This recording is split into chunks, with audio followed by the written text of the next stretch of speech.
안녕하세요. 저는 40대 초반의 결혼 11년 차 여자입니다. 올해 초등학교 입학한 쌍둥이 딸들을 키우고 있고 현재 시어머니를 모시고 살고 있는 중입니다. 여기서부터 벌써 숨이 턱 막히실 분들을 위해 거두절미하고 저희 넋두리를 말씀드려 보겠습니다. 본디 저희 시어머니는 시아버지와 두 분이서 전주에 있는 본가에 사셨습니다. 아버님 고향이 전주이고 어머님은 시집 오신 이후로 쭉 거기서 저희 남편의 도련님, 아주버님, 형님을 다 낳고 사셨는데 코로나 터지기 1년 전에 시아버님이 심장질환으로 돌아가시자마자 이놈의 망할 형제들이 시어머니를 모시지 않겠다며 장래 후 하나같이 잠수를 타버린 바람에 뜬금없이 셋째 자식이었던 저희 남편이 어머님을 모시고 집에 왔어요.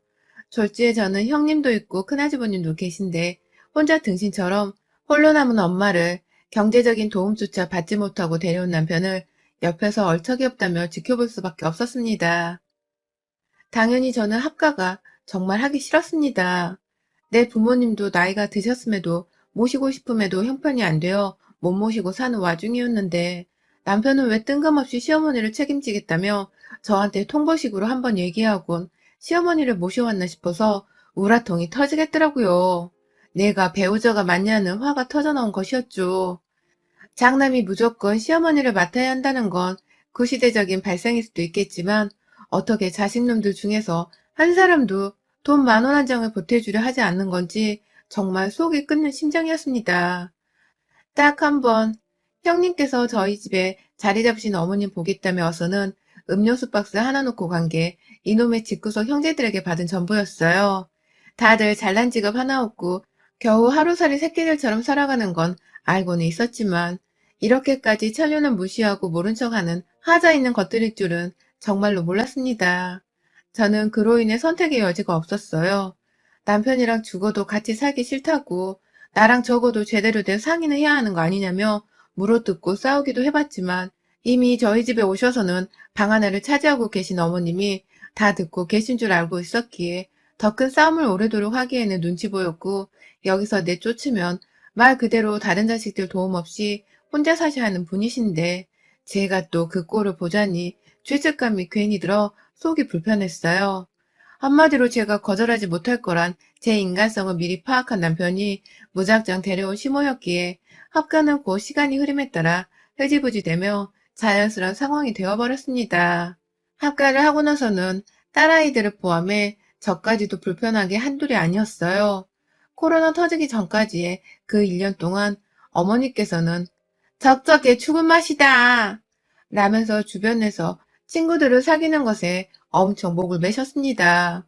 왜 저렇게까지 나이가 드신 분께서 친구에 집착을 하시나 싶어서 처음엔 사람이 참 못나 보이기도 했는데 애들 등원시켰다가 저는 중간에 잠시 부업 겸 일하는 회사로 출근을 해서 사무직 알바를 하다 점심이 막 지나서야 집에 들어왔더니만 매번 그때마다 누워서 TV만 보고 계시더라고요.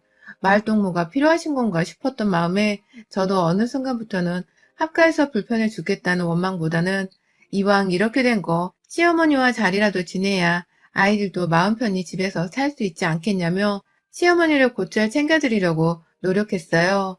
결국 남편이 생각하고 계획했던 대로 저는 함께 살게 된 시어머니와 잘 융합되기 위해서 먼저 다가가려 한 것이었죠. 하지만 여기서 남편의 착오가 있었습니다.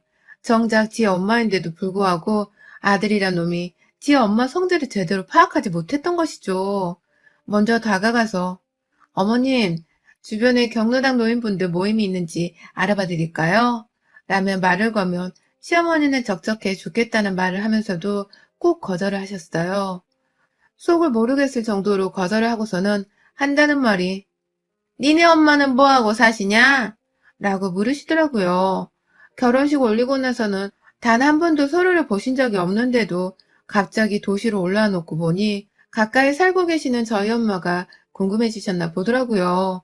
그래서 하루는 작정하고 저희 친정 부모님을 집으로 초대한 적이 있었습니다. 친정 부모님은 나이가 있으셔도 노후 대비가 잘 되어 있는 게 아니었는지라 연금 조금씩 받으시면서 두 분이서 각자 경비일과 식당 일을 하며 경제활동을 하고 계신 분들이었어요. 비교적 긴 시간 동안 일을 하시진 않는 파트타임 근무지만 나이가 있는지라 웬만하면 제가 친정으로 애들 데리고 찾아가서 인사를 드리곤 했었는데 이왕 시어머니도 집에서 같이 살게 되었으니 밥이라도 집에서 양껏 차려드려 보고 싶더라고요. 그래서 모두 시간이 되면 평일 저녁에 다 같이 집으로 모여 간단히 식사를 했는데 그때 시어머니께서 저희 엄마 번호를 따가셨어요. 남편이 혹시 모른다면서 합가하고 나서 시어머니께 카톡이 되는 스마트폰까지 새로 구매를 해드리곤 사용법을 알려드렸는데 사도는 카톡이 있어요? 있으면 나를 추가해봐요. 라면서 연락처를 따가시더니 급기야 그 후로는 어딜 나갈 채비를 하시곤 사돈 만나러 간다. 라는 말을 하면서 나가시는 겁니다. 갑자기 두 분이서 이렇게 따로 만날 정도로 친해지셨다 생각하니 신기하기도 하고 다행이다 싶었어요. 싸우지 않는 게 어디냐 심정이었죠. 무엇보다 시어머니는 그 시기에 저희 엄마뿐만 아니라 동네에서 혼자 산책을 하다가도 또래 어른을 만나면 친구가 되곤 하셨던 나름 인기쟁이 어르신이었는지라 저는 저대로 우리 어머님이 굉장히 인싸기질 있는 분이시구나 라면서 좀 놀래보곤 했습니다. 하지만 이내 그 속에 들어있는 시커먼 생각을 알아채고 말았죠. 평소 마을버스를 타고는 한강 쪽으로 나들이를 자주 나가셨던 어머니께서 늘 주변에 같이 갈 친구 여러 명을 데리고 나가셨어요. 저는 그걸 밖에서 직접 목격하기도 했고 저희 집으로 찾아와 같이 나가시는 걸 또 목격하기도 해서 잘 알고 있고요. 그런데 하루는 어머니께서 외출을 하며 핸드폰을 두고 나가신 겁니다. 이걸 가져다 드려야 하나 말아야 하나 하면서 혹여나 어머님이 다시 집으로 돌아오진 않으실까 싶어 핸드폰을 준 채 기다리고 있는데 저희 엄마가 시어머니 폰으로 문자를 보내셨어요. 언니 어디세요? 저 지금 다 와가요. 가서 뭘 사놓을까요? 라고 문자를 보내셨더라고요. 저희 엄마랑 또 만나는 건가 싶어서 깜짝 놀랐고 서로 언니 동생 하면서 호칭을 부르는가 싶어서 반가운 마음에 엄마 핸드폰으로 당장 전화를 걸었습니다. 시어머니 폰을 통해서 말이죠. 하지만 제 전화를 심으로 알고서 받은 엄마의 목소리가 절 두렵게 만들었습니다. 글쎄 엄마가 전화를 받자마자 죄송해요. 제가 알아서 사놨어야 했는데 괜히 물어봐서 전화를 하시게끔 했네요. 라고 하며 말끝을 흐리시는 겁니다. 아이고, 나는 어쩔 줄 모르는 잦은 탄식을 쏟아내면서 말이죠. 뭔가 약점이 잡혀서는 겨우 질문 하나 한 걸 가지고 전화까지 하게 만들었다면서 쩔쩔매는 엄마의 목소리를 전 태어나서 처음 들어봤습니다. 당연히, 엄마 지금 뭐 하는 거야? 뭐가 죄송하다는 거야? 라면서 바로 물어 따졌는데 엄마는 역시나 제게 대답할 생각을 하지 않은 채 아이고 너 신경 쓸 거 없다. 우리 나이엔 다 이렇게 예의를 갖춘다.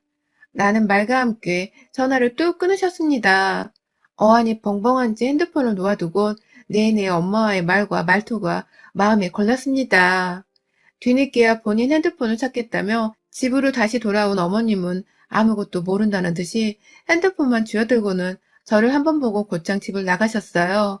그날 시어머니의 뒤를 쫓아서 우리 엄마와 시어머니가 뭘 하며 노는지 제 눈으로 직접 확인을 했어야 하는데 따라 나가지를 못했던 것이 지금까지도 두고두고 한이 됩니다. 그 후 코로나가 터져버린 바람에 두 분 사이에서 일어나는 일에 대해 알 방법이 없어졌거든요. 코로나로 인해 시어머니는 아이 외출은커녕 아파트 내에서도 주민들 사이에서 노인분들 조심시키자는 경계령 같은 게 떨어져서 모두가 다 집안에 있는 어른들의 외출을 자제하려는 분위기였어요. 그래서 저도 제가 집에서 주부로 사는 사람이었기 때문에 웬만하면 젊은 제가 마스크 끼고 나가서 장을 보거나 시어머니 부탁을 들어드리곤 했고요. 시어머니는 거의 안지 얼마 안 되는 그 친구들을 만나지는 못하고 늘 카톡으로 메시지만 주고받느라 핸드폰을 손에 놓지를 못하고 사셨습니다. 이건 뭐 중딩 사춘기에 말 안 듣는 딸 하나를 키우는 것도 아니고 밥 먹을 때도 핸드폰을 손에서 놓지 못하시고 아침에 일어나서도 안 나오시길래 깨이긴 하셨나 싶어서 방 안에 들어가 보면 누운 채로 핸드폰을 보고 계시고 눈이 좋지 못하실 텐데도 불구하고 누가 그렇게 연락하기 즐거워 핸드폰을 못 놓고 계시나 싶더군요. 그럼에도 제 알바가 아니고 자식인 남편이 어련히 챙기시겠지 싶어서 내버려 뒀습니다. 제가 잔소리를 한다고 해서 주의 깊게 들을 분도 아니셨으니까요. 하지만 두문분출하던 어머님이 올 초부터 다시 밖을 나돌아다니기 시작하셨어요. 그간 너무 답답하다면서 작년 말부터 조금씩 동네 산책에서 한강 산책으로 범위를 넓혔는데 올 초 또래 어머님 두 분이 저희 집에 와서 어머님과 함께 밖을 나가시더군요. 저도 길어지는 코로나로 인해서 마냥 어머님을 가지 말라며 붙잡지는 않았습니다. 줄곧 마스크를 잘 쓰기도 했으니 다 괜찮다 생각했고요. 그렇게 5월이 되도록 연초부터는 더 작게 그리고 마음 편하게 시어머니가 외출을 감행하셨고요. 저희 집으로 찾아오는 어머님 주변 분들의 발길도 더욱 잦아졌습니다.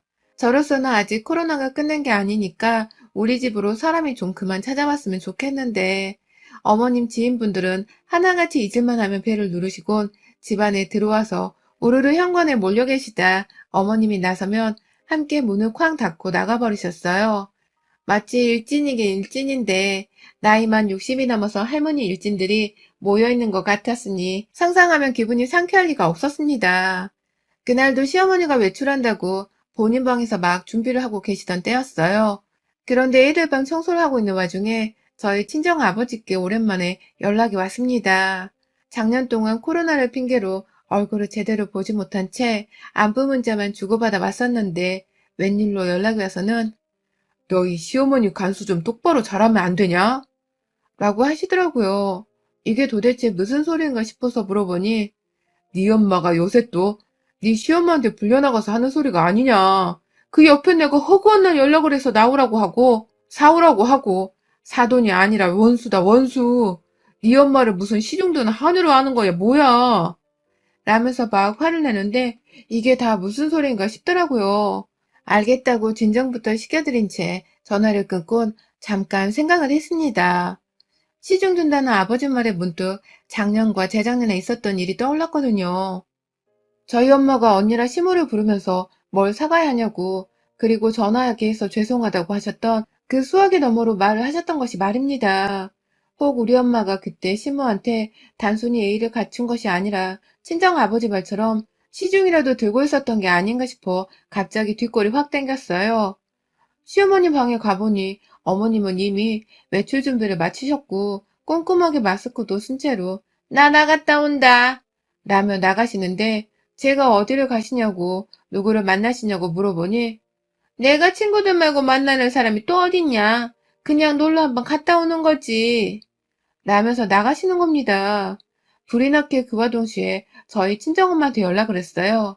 그러자 엄마는 한참 벨이 울리다 전화를 받으셨는데 어딜 가시는 중인지 주변에서 버스 안내방송 소리가 들리더라고요. 설마 싶어서 엄마 지금 한강 가는 길이야? 라고 물어보니 엄마는 어떻게 알았어? 시어머니가 말하셨니? 라면서 당황하셨고요. 전 또 설마 싶어서 엄마, 요즘 시간이 많은가 봐? 시어머니가 부르는 족족 이렇게 다 나가는 거야? 라고 저도 모르게 짜증이 섞여 답답하다며 화를 내자 엄만 괜찮아. 나가서 바람도 쐬고 좋지 뭐. 이만 끊자. 엄마 다 왔다. 라는 말과 함께 후딱 전화를 끊어버리셨어요. 버스 방송에서는 역시나 제가 아는 저희 집에서 버스를 타고 가다 보면 나오는 그 한강 정류장 이름이 흘러나오고 있었고요. 제가 너무 주제넘게 오지랖을 부리는 거라 생각했습니다. 아무 일도 없을 텐데 괜한 상상력으로 우리 엄마 걱정을 한다고 생각하려 했어요. 하지만 정말 요즘 한강 대학생 사건도 그렇고 한강만 떠올리면 찝찝한 사건에 기분이 더럽고 불쾌해 죽겠는데 친정 아버지로부터 받은 전화가 너무 심상찮게 느껴지기도 했고 엄마 목소리가 마냥 개운하거나 한강 나들이 가는 사람 마냥 기분이 좋아 보이지도 않는 것이 진짜 계속 찜찜하더라고요. 그래서 결국 딸내미인 제가 나서버렸습니다. 무작정 두 분이서 만날 거라 생각되는 곳으로 그냥 집 앞에서 버스를 타고 도착하는 그 한강 정류장으로 멋모르고 따라 나서본 것이었죠.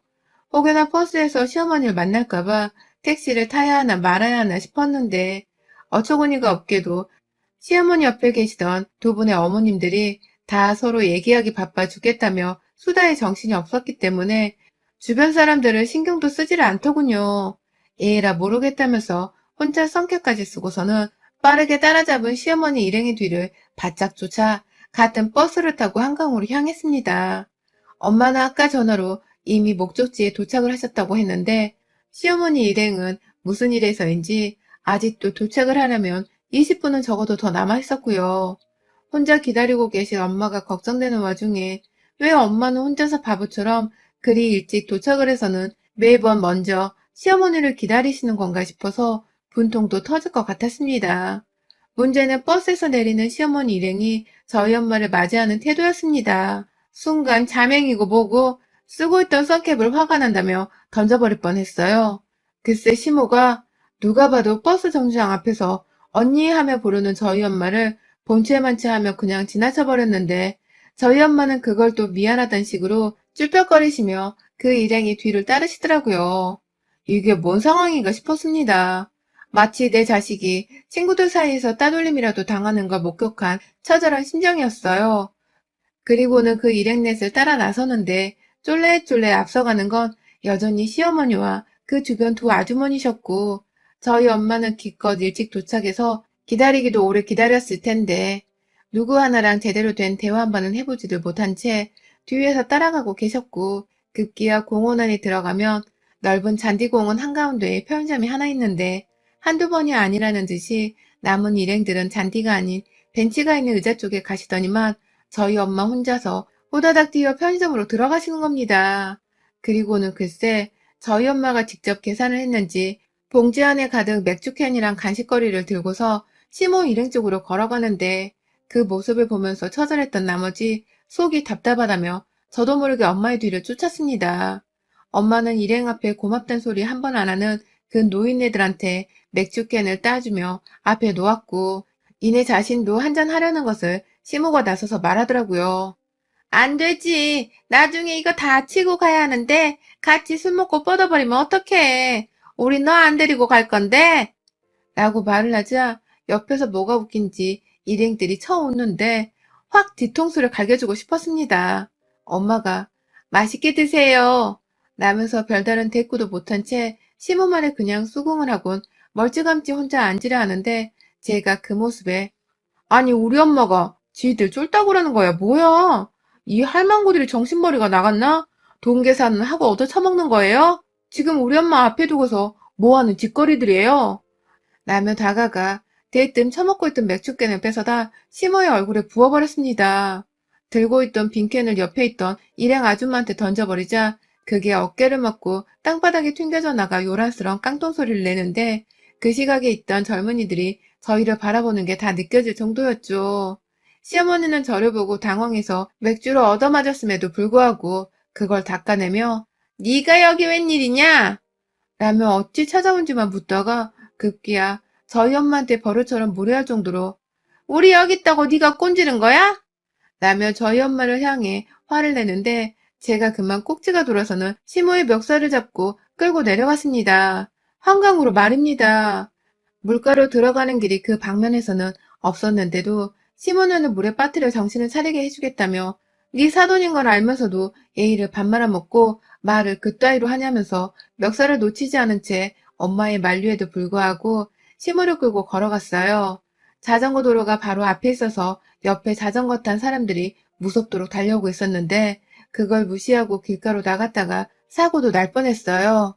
눈에 뵈는 게 없어서 차라리 사고라도 나서 시모를 병신으로 만들어버리고 싶은 심정이었습니다.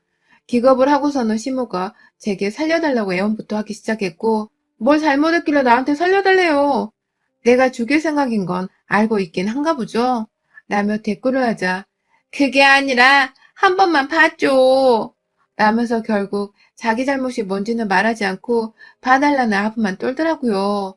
결국 저는 자전거 도로를 지나치자마자 아래에 있는 배 선착장인지 먼 흰다리가 있길래 그리로 끌고 가다 말고 급기야 시모의 머리를 한강 물쪽으로 처박아 버렸고 시모는 다행히 물 안으로 떨어지진 않았지만 눈앞에 있는 한강물이 제법 차 보이긴 한 건지 아유 며느라 내가 좀 얻어먹겠다고 한 건데 생각이 짧았다. 라면서 진절머리를 치며 경기를 일으키더라고요. 뒤에서 아줌마녀는 이미 도망가고 없고 다른 한 사람은 언제부터 친했다고 저희 엄마 옆에 꼭 붙어서는 말려보라고 등을 떠밀고 있는데 진짜 싸그리 다 물에 빠뜨리고 싶은 걸 겨우겨우 참아냈습니다. 그날 시모는 완전히 맥주에 얼굴이 젖은 채로 한강 공원에 있는 아리수물로 세수를 하고선 홀딱 젖은 생쥐꼴로 옆에서 뒤늦게야 도와주는 척을 하며 부축하는 지인의 도움도 뿌리친 채 집으로 돌아갔고 저는 마저 엄마를 챙긴다고 따로 밥을 사드리고선 대화를 좀 하다 친정집에 바래다 드렸습니다. 그간 시무가 서울 올라오고 나서 저희 엄마한테 전화를 해서는 한두 번도 아니고 거의 매번 이런 식으로 밖으로 불러내 돈을 쓰게 하고 뭘 사달라고 급기야 자기가 사귄 서울 친구 앞에서 사돈을 잡는 척 해대면서 자기 기강을 세우고 센 척을 하려 했다고 하더군요. 그러니까 한마디로 지 친구들 앞에서 나는 사돈을 이렇게 부려먹고 살아 라는 척을 해보기 위해서 고의적으로 저희 엄마를 더 모질게 하냐 대하듯 하고 시중을 들게 한 것이었습니다. 이 말을 들으니 저는 더욱 열이 받았고 그날 집으로 돌아가서는 심호방을 아주 개판으로 만들어놨어요. 혼자 살다 뒤질년을 데려와 보살펴줬더니만 내 엄마한테 감히 그딴 짓을 하고 살았어? 라면서 시모의 방 안에 있는 몇 없는 가구들을 우리 딸들 교육시킬 때 쓰던 작은 화이트보드를 들고 와서는 때려 부수며 아주 개박살을 내버렸고요. 시모의 입에서 절대로 우리 엄마를 다시 만나지 않겠다는 약속과 각서를 받아낼 때까지 정말 정신 나간 년마냥 시모 방의 벽지까지 뜯어버렸어요. 저의 경기에 소름이 돋는 걸 떠나 거의 겁에 질려 감히 얼굴도 못 쳐다보던 시모는 이러다 자신이 쫓겨날지도 모르겠다고 생각을 한 건지 약속하란 말에 약속을, 각서 쓰란 말에 바로 각서를 쓰면서 저한테 다시는 안 그러겠다는 굳은 의지를 보였고요. 그렇게 저는 혼자 알아서 방을 치우던지 내버려 두고 살던지 알아서 짜져 있으란 말을 하곤 시모 방 문을 닫고 거실로 나왔어요. 그날 시모는 오줌도 안 마려운지 방 밖으로 감히 나와보지도 못한 채 문을 걸어 잠그고 혼자 자진해서 갇혀 있었고 지금까지도 가족들 눈 피해서 집안을 돌아다니며 살고 있습니다. 이 옆편네 제 눈치 보느라 그 좋아하는 TV도 제대로 못 본 채로 있고 제가 핸드폰을 뺏어버린 바람에 연락도 누구랑 못한 채로 혼자 거의 돛 닦는 듯이 방에 처박혀 있어요. 저희 딸들은 할머니 다시 시골로 내려가셨냐고 하는데 전 시모 들으라고 그랬으면 좋겠다 라며 일부러 거실에서 큰 소리로 시모를 욕보이고 있으며 남편도 어머니 요즘 괜찮으시냐며 퇴근하면 괜히 방 밖에서 노크하고 문 열라 하며 시모를 찾는데 제가 일부러 내버려둬 혼자 있고 싶겠지 그래야 할걸? 라면서 나오지 말라며 또 큰 소리로 말합니다. 전 이 생활을 오래가 갈 때까지 절대로 바꾸지 않고 내버려 둘 생각입니다. 정말로 시모가 저와 사는 게 괴롭다면서 머리라도 깎아서 절에라도 들어가게 바라는 심정으로 내 엄마한테 함부로 한 짓거리를 되갚아주기 위해 시모를 더욱 독하게 따돌리고 무시하며 살 거예요. 저러다 입에 거미줄이라도 쳐서 평생 입도 못 열었으면 좋겠습니다. 여러분의 생각은 댓글로 남겨주세요. 오늘도 시청해주셔서 정말 감사합니다.